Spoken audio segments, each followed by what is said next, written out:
É um prazer estar entre vocês mais uma vez, Igreja de Vila Formosa, ainda que virtualmente, né? Mas já tive o privilégio, a alegria de estar com vocês algumas vezes, também presencialmente. E quero aproveitar para parabenizar a ideia dessa série sobre os profetas menores, porque nem sempre esses livros têm recebido a atenção devida, né? A gente geralmente estuda mais aqueles profetas mais conhecidos, como Isaías, Ezequiel, Daniel especialmente, e às vezes aquele bloco pequeno ali de profetas que fica entre o Antigo e o Novo Testamento acaba passando assim numa leitura meio rápida. Mas como vocês estão percebendo aí nesses estudos, e ainda perceberão com outros que virão, eles trazem mensagens muito importantes, não só para aquele tempo, porque o profeta tem essa missão de edificar o povo no momento em que ele vive, na cultura em que ele vive, mas como cremos que a Bíblia é a palavra inspirada de Deus, como cremos que esses profetas também foram inspirados por Deus, a mensagem deles atravessa os séculos, e ela nos alcança aqui no século 21. E o profeta Jonas, por exemplo, creio que já estudaram, o livro de Jonas é bastante ilustrativo, bastante interessante. Eu gosto de pensar nas corridas do profeta, quando ele corre, algumas não são muito boas, né? Quando ele foge de Deus, ele corre de Deus, depois ele corre na direção de Deus, entendendo que a mensagem que ele precisava entregar era importante, e ele corre um momento na frente de Deus, querendo manipular a vontade de Deus, querendo ditar a forma como Deus deveria agir, e finalmente ele se alinha com a vontade dele. O profeta Abacuque também tem uma mensagem muito importante, muito interessante, aquele profeta que não deixa de perceber as aflições do mundo, as dificuldades, as injustiças, ele clama a Deus por uma solução, mas em lugar de se revoltar com Deus, ele, como diz o relato, né, do profeta Abacuque, ele sobe na torre de vigia e aguarda ali para ver a resposta de Deus. Então nós vivemos assim um profeta que não deixa de se indignar com o que é errado, porém ele também aguarda aquilo que Deus pode e faz de fato pelo povo, pelo mundo. E o profeta que me coube, Naum, também tem uma mensagem bastante interessante, são apenas 3 capítulos, um livro pequeno, por isso mesmo eles são chamados de profetas menores, né? Talvez as crianças possam pensar, será que eles eram baixinhos, né? Na verdade é porque o livro deles, aquilo que eles escreveram realmente é bem pequeno comparado com os profetas maiores, que é o caso de Isaías, Jeremias, Ezequiel, Daniel. Então, por isso chamados então de profetas menores, mas a mensagem é tão importante quanto as dos demais, porque, como eu disse, ela é igualmente inspirada por Deus, pelo Espírito Santo. Se você tem sua Bíblia aí perto, ou no seu celular, ou no seu dispositivo eletrônico, né? O importante é que nós leiamos o texto juntos. Eu quero convidá-los a ler comigo o livro de Naum. Caso fique difícil localizá-lo aí, ele fica entre Miqueias e Abacuque. Ajudou? Entre Miqueias e Abacuque. Naum, a palavra, o nome, né, Naum, traduzido do hebraico, quer dizer consolado. Interessante, porque, na verdade, nós veremos aqui que o livro trata de um momento muito complicado da história, de uma intervenção divina drástica, direta, porque foi necessário realmente, sempre é. E Naum ter esse nome de consolado, para mim, já diz muita coisa. Porque mesmo em meio a um mundo que afunda, em um mundo em convulsão, nós somos consolados com a promessa, com as promessas de Deus, nós somos consolados com a mensagem de Deus, a mensagem profética. Aliás, falando em profecia, os estudiosos localizam o livro de Naum entre 663 a.C. e 612, quando houve aí a destruição da cidade de Nínive, que é o assunto principal aqui do livro de Naum, a destruição da capital assíria, na época, Nínive. E você já deve ter ouvido falar de Nínive, porque você já estudou sobre Jonas. Eu vou, daqui a pouquinho, mostrar aqui os paralelos que há. Então, 612 a.C., então, fazendo uma média, assim, daria mais ou menos 640, por aí, que o livro teria sido escrito. O que faz dele uma profecia exata, porque 30 anos, pouco menos de 30 anos depois, tudo o que está escrito aqui aconteceu de fato. Quando os babilônios e os medo-persas invadem aquela capital, a Nínive, e a destroem, reduzindo a pó, a cinzas. E, de fato, existem evidências arqueológicas de que Nínive, hoje localizada no Iraque, Nínive foi devastada, queimada e realmente virou ruínas, virou pó. No entanto, naquele tempo ali, cerca de 600 a.C., era uma cidade imponente, tinha ali muros segundo os historiadores e arqueólogos, muros de até 13 quilômetros. Então, era uma cidade protegida, uma cidade rica, próspera. E o interessante é que 100 anos antes do que está aqui em Naum, acontece aquilo que está lá em Jonas. Ou seja, um profeta hebreu é enviado por Deus para pregar na capital da nação mais terrível que já existiu na Terra. Uma das mais terríveis. Daqui a pouco eu vou dizer por quê. Claro que Jonas hesitou. Ele não queria, porque equivaleria a nós sairmos daqui e pregarmos na capital de um país com o qual estivéssemos em guerra, por exemplo. Um país que nos odiasse. E Nínive era a capital da Síria já então, né, 100 anos antes, a capital de um império terrível, opressor, escravizava, mutilava, matava sanguinariamente. Jonas, ele relutou, mas por fim acabou sendo convencido por Deus e por um peixe, né, nós conhecemos a história, de ir até lá e pregar. O que acontece é surpreendente, porque a cidade inteira, ou pelo menos o rei, fez com que assim acontecesse, né? O rei se converteu. Muita gente ali aceitou a pregação de Jonas, que eu imagino que nem foi com muita vontade assim de pregar, né? Mas ele levou uma mensagem de juízo, de uma intervenção direta de Deus que aconteceria caso eles não se arrependessem. Mas como se arrependeram, naquele momento, Deus poupou a cidade da destruição anunciada. Como Deus sempre quis fazer, né? Ele envia seus profetas, envia advertências, porque ele quer prevenir as pessoas que ele ama de acabarem caindo num precipício, na destruição. Eu gosto do livro de Jonas, que ele menciona até os animais, né? Ele fala, Jonas, eu tenho lá 100 mil pessoas, mais de 100 mil pessoas e até animais que precisavam, né, de uma mensagem de esperança às pessoas, e Deus menciona os animais porque isso mostra que ele tem carinho por todos os seres que ele criou, não é? Então, 100 anos antes, milagrosamente, a cidade de Nínive, a ímpia Nínive, se converteu, aceitou a mensagem do profeta fujão, Jonas. Só que 100 anos depois, mais ou menos, infelizmente a situação aqui já é outra. E aí Naum é enviado de novo para anunciar uma mensagem de juízo. Deus havia concedido oportunidades, como sempre faz. Deus havia dado tempo para que eles realmente continuassem no caminho correto do arrependimento, da conversão, da santificação, mas lamentavelmente, passada aí uma geração, Nínive estava de novo numa situação de corrupção moral, corrupção total, de impiedade, de violência. Quando a gente fala em destruição, em juízos de Deus, é bom levar em conta o contexto, né? Porque, por exemplo, quando os israelitas chegam, os hebreus chegam em Canaã, e ali Deus manda que eles destruam alguns povos, nem todos. Alguns Deus mandou poupar, outros mandou que fossem destruídos. A gente pode pensar, mas que crueldade, que coisa difícil, que dureza, né? Mas, só para vocês terem uma ideia de alguns cultos idolátricos, né? Muitos desses cultos pagãos que eram praticados ali, em outras civilizações também, em outros povos aqui antigos, envolviam depravação sexual, eram os prostitutos e prostitutas cultuais, envolviam até sacrifícios humanos, como é o caso do deus Moloque, um deus que era de metal, oco, eles acendiam fogo dentro dele, os braços ficavam incandescentes e colocavam bebezinhos ali nos braços daqueles deuses de metal falsos, né, para serem queimados vivos, como oferenda.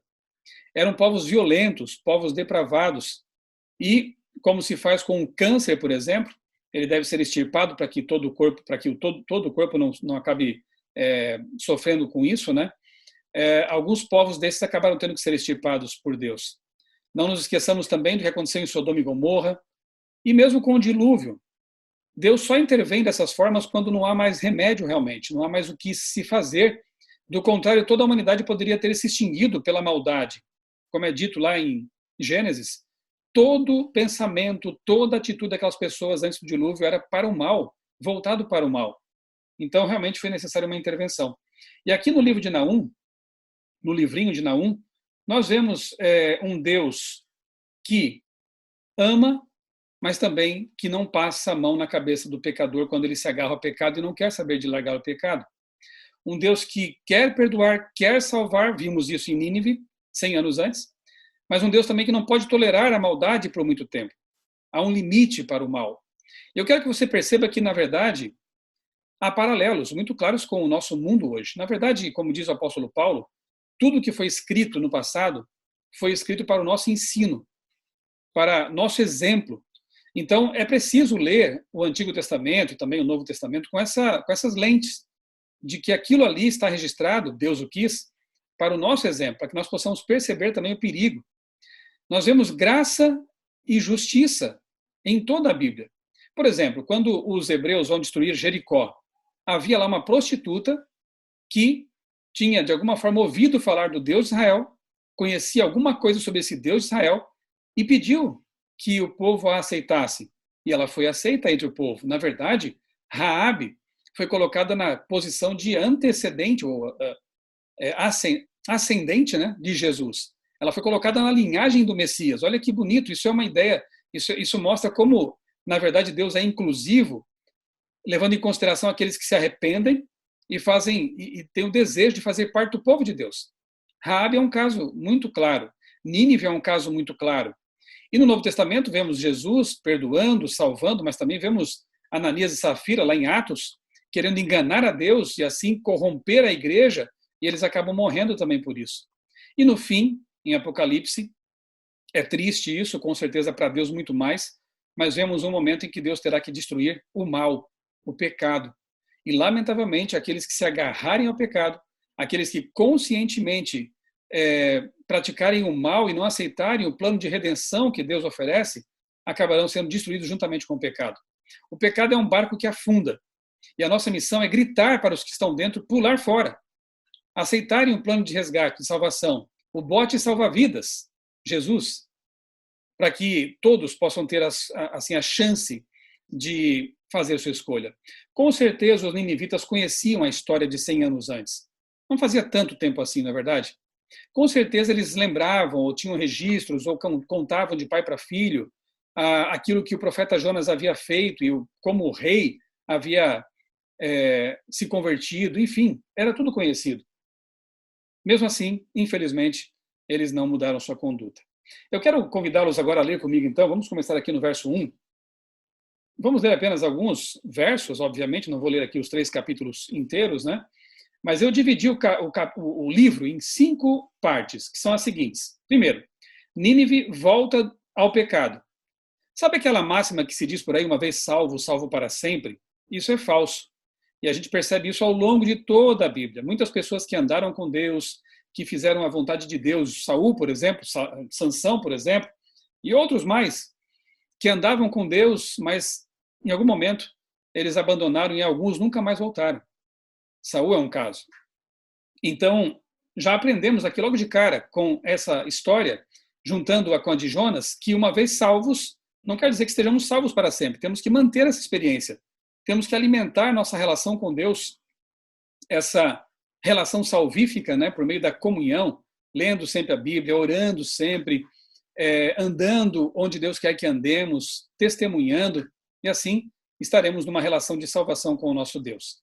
Tudo provém dele. Então, o primeiro ponto é Nínive volta ao pecado. Segundo, Deus intervém. Isso está nos versos 1 a 8, que vamos ler logo em seguida. Terceiro ponto, terceira parte, né, desses 3 capítulos, ameaça a Assíria, consolo para Judá, versos 9 a 15. Bonito isso, né? Porque aqueles que querem receber consolo, paz no coração, mesmo que o mundo esteja afundando, recebem. Então nós vemos aqui, ameaça a Síria, consolo para Judá. 4, Nínive destruída. E isso está lá no capítulo 2, acho 10, 3, 4 e 7. E finalmente, um crime contra a humanidade é punido por Deus. Graças a Deus que isso acontece. Porque se Deus não interviesse nas barbaridades que vemos neste mundo, eu teria sérias dúvidas de que ele é amor realmente.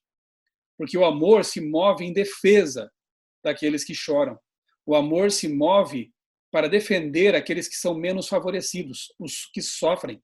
E o amor verdadeiro se move para destruir o mal, porque o mal causa sofrimento a todos. Esse Deus que se ira contra o mal, esse Deus que realiza seus juízos contra a maldade, é o mesmo Deus que no Novo Testamento pegou crianças no colo. É o mesmo Deus que expulsou vendedores corruptos do templo. É o mesmo Deus. Ele não é um Deus distante, impassível, que fecha os olhos, que ignora. Não, ele se envolve. E, finalmente, ele vai aniquilar toda a maldade neste planeta. Vamos ler aqui então capítulo 1, versos 1 a 8. Sentença contra Nínive, como eu disse, capital da Assíria. Livro da visão de Naum da cidade de Elcos. Temos poucas informações sobre Naum, basicamente que ele era dessa cidade, Elcos. O Senhor é Deus zeloso e vingador. O Senhor é vingador e cheio de ira. O Senhor toma vingança contra os seus adversários e reserva indignação para os seus inimigos. O Senhor é tardio em irar-se, mas grande em poder e jamais inocente o culpado. Que verso precioso, não acha? O Senhor é tardio em irar-se. Ele retarda. Para os cananeus, cananitas ali, ele concedeu 400 anos de tempo, de misericórdia, de prazo. E já está concedendo a este mundo corrompido milênios, cerca de 6.000 anos. E dando chances, oportunidades. O Senhor é tardio em irar-se, mas é grande em poder. E jamais inocente o culpado. Ele age. Ele vai fazer aquilo que tem que ser feito. Isaías chama isso de obra estranha, né? Porque Deus destruir a vida que ele mesmo criou é uma obra estranha para Deus. É uma obra que com certeza vai doer o coração dele. Mas, infelizmente, uma necessidade. O Senhor tem o seu caminho na tormenta e na tempestade. Aqui não narra o poder de Deus. As nuvens são a poeira dos seus pés. Repreende o mar e ele seca. Faz com que todos os rios fiquem secos. Bazã e o Carmelo desfalecem, e as flores do Líbano murcham. Os montes tremem diante dele, e as colinas se derretem. A terra se levanta diante dele, sim, o mundo e todos os seus moradores. Quem pode suportar a sua indignação? E quem subsistirá diante do furor da sua ira? A sua cólera se derrama como fogo, e as rochas são por ele demolidas. Verso 7. O Senhor é bom, é fortaleza no dia da angústia, e conhece os que nele se refugiam, mas com inundação transbordante acabará de uma vez com o lugar dessa cidade, com trevas, o Senhor perseguirá os seus inimigos. Então você percebe aqui que ele está anunciando a destruição da ímpia cidade de Nínive. Depois, no verso 9, começa já aquele bloco que é a ameaça à Síria e o consolo para Judá. Eu vou ler até o verso 15. Diz assim: o que é que vocês estão planejando contra o Senhor? Ele mesmo os consumirá completamente. A angústia não se levantará duas vezes. Isso aqui é uma promessa maravilhosa.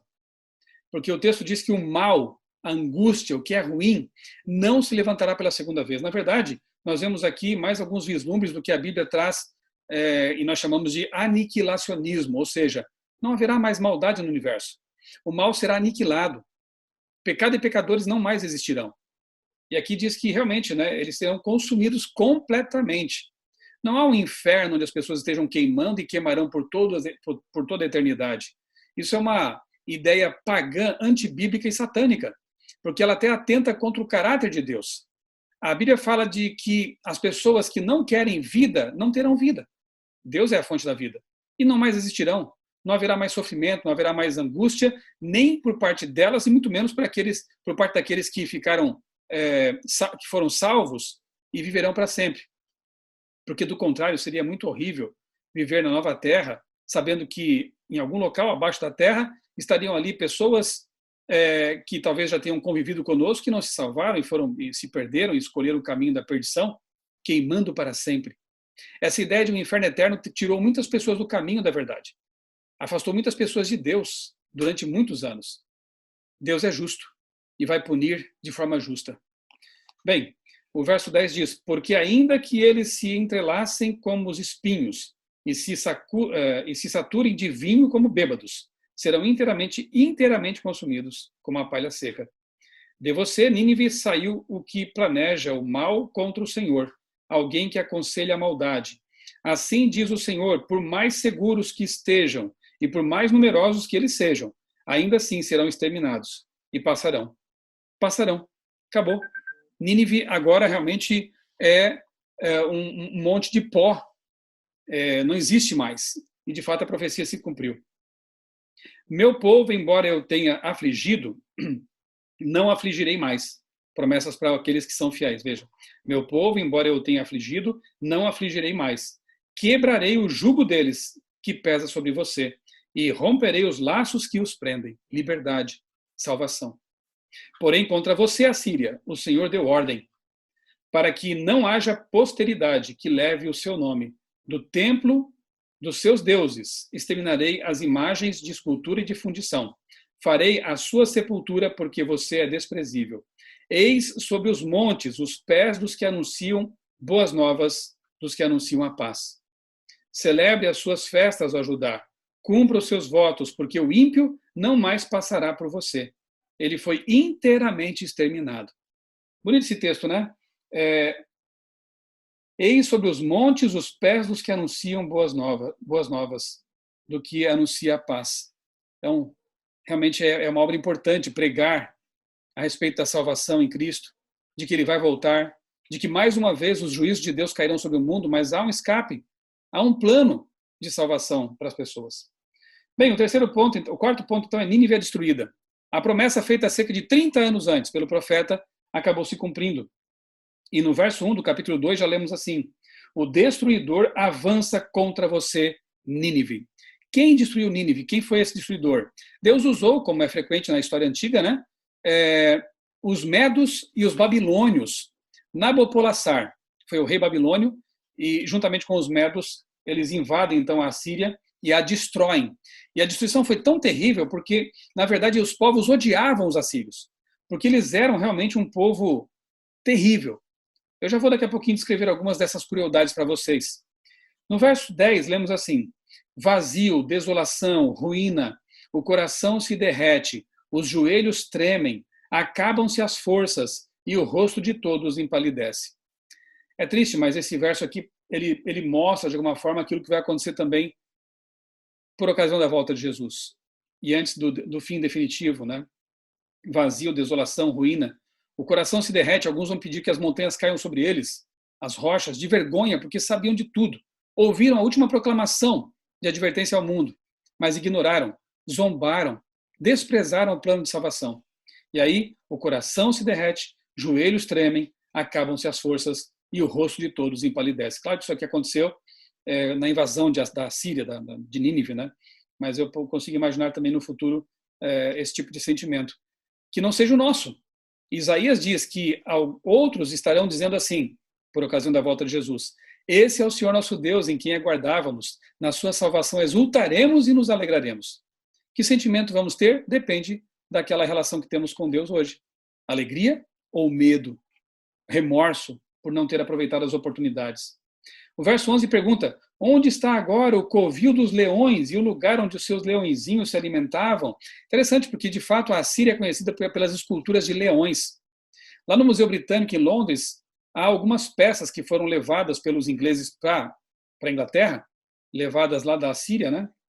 Da região onde ficava a Síria, e de fato há grandes leões de pedra esculpida que representam o poderio assírio. E aqui então o profeta diz: onde é que está agora o covil dos leões? Cadê o poder, cadê a pujança desse reino? Diante do Deus que faz tremer as montanhas, o Deus do universo, não são nada. Capítulo 3 começa dizendo assim: ai da cidade sanguinária, toda cheia de mentiras e de roubo, e que não solta a sua presa.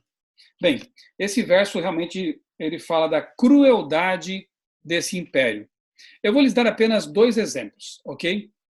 Eles praticavam ali o esfolamento e o empalamento, que eram métodos de tortura muito horríveis. Além disso, claro, além de prender os inimigos, de humilhá-los, eles amputavam partes do corpo deles, braços, pernas, nariz, cegavam, mas eram realmente hábeis no produzir dor aos inimigos. Esfolamento era arrancar a pele enquanto a pessoa, claro, está viva.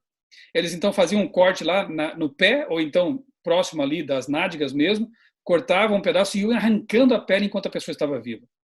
E dizem até que alguns que jogavam sal sobre a pele ali, sobre o corpo, as carnes exibidas, né, não mais protegidas pela pele.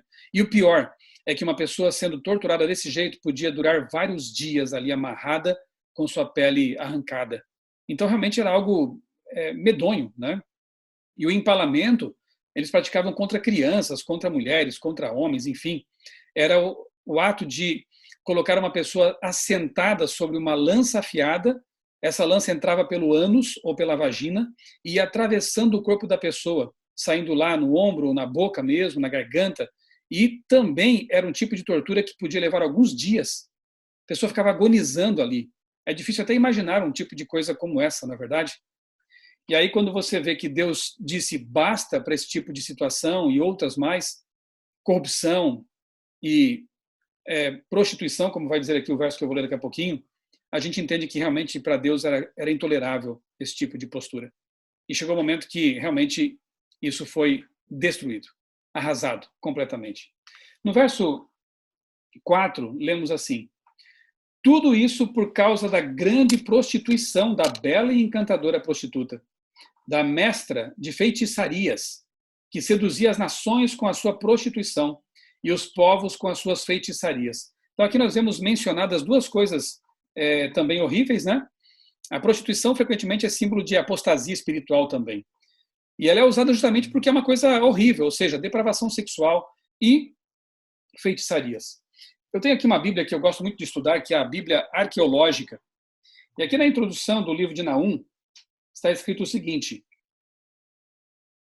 um dos achados mais significativos foi a biblioteca de Assurbanipal. Continha cerca de 1.500 textos diferentes. No caso, eram tabletes de argila, né, como era comum lá na Mesopotâmia, na Babilônia, né, na Síria, escritos em cuneiforme. Então, havia 1.500 textos diferentes, alguns com cópias múltiplas, inclusive tabletes de arquivo de literatura, de mágicas, de medicina, de adivinhação e de rituais. Sim, porque a astrologia, a adivinhação, essas práticas ocultistas, elas tiveram assim grande importância lá, tanto na Síria quanto na Babilônia, né?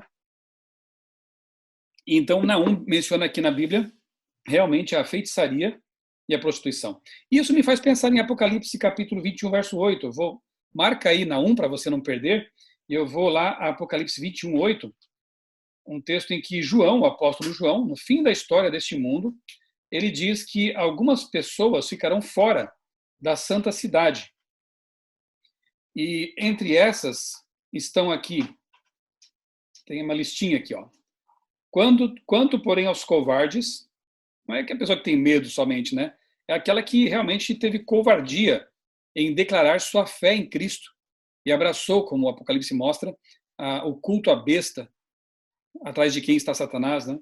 Então, covardes, incrédulos, abomináveis. A palavra abominação ela é bem conhecida também na Bíblia. Há vários capítulos e textos que mencionam abominações que ofendem a Deus.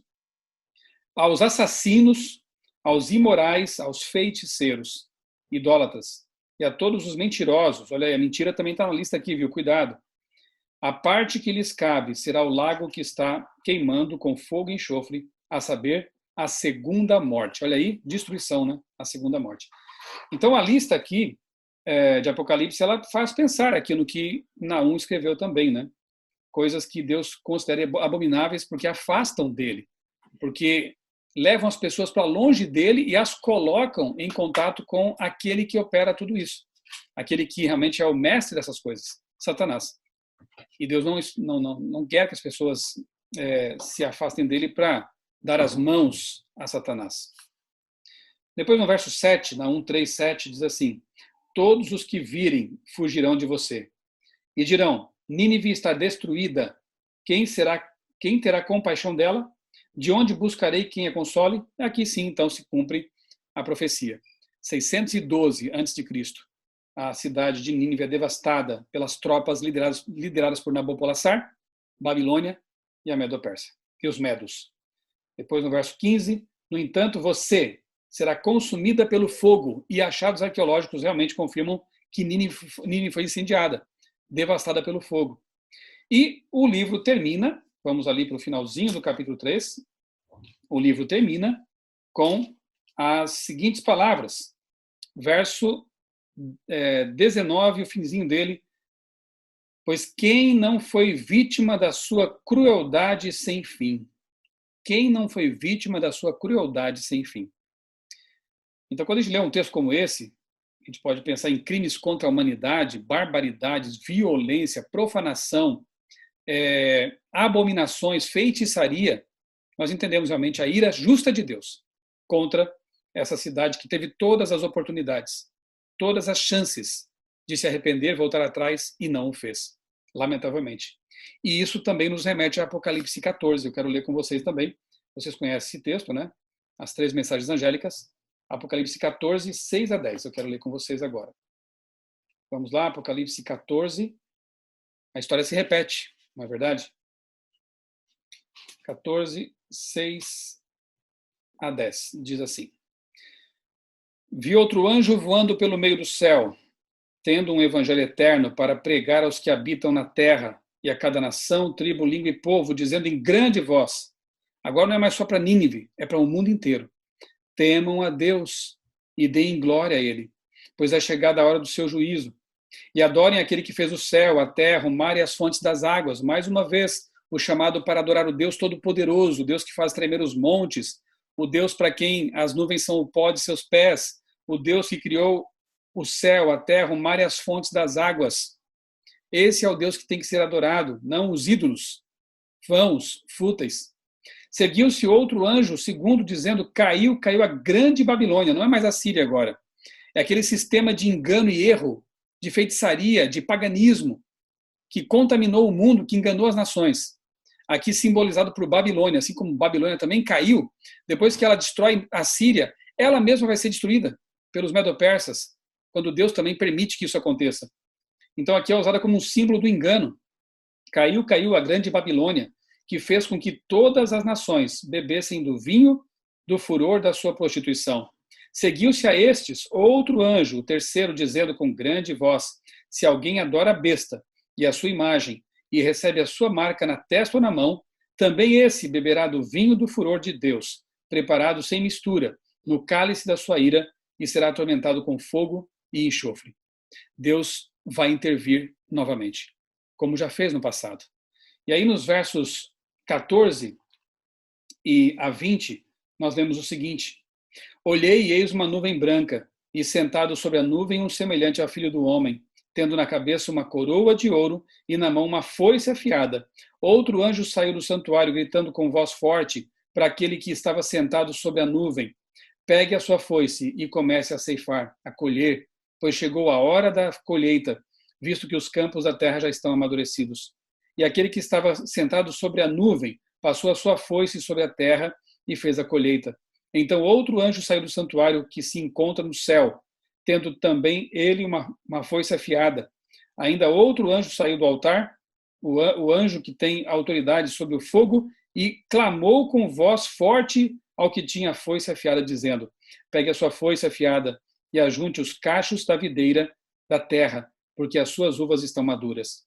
Então o anjo passou a sua foice na terra, ajuntou os cachos da videira da terra e os lançou no grande lagar da ira de Deus. O lagar foi pisado fora da cidade e correu sangue no lagar, chegando até a altura dos freios dos cavalos, numa extensão de cerca de 300 quilômetros. Infelizmente, a destruição anunciada, ela vai ser muito maior do que a de Nínive. O fogo que destruiu Nínive não é nada comparado com o fogo que vai devastar esse planeta e os ímpios que aqui estiverem. E a destruição final, por ocasião do fim do milênio, quando realmente a terra for recriada.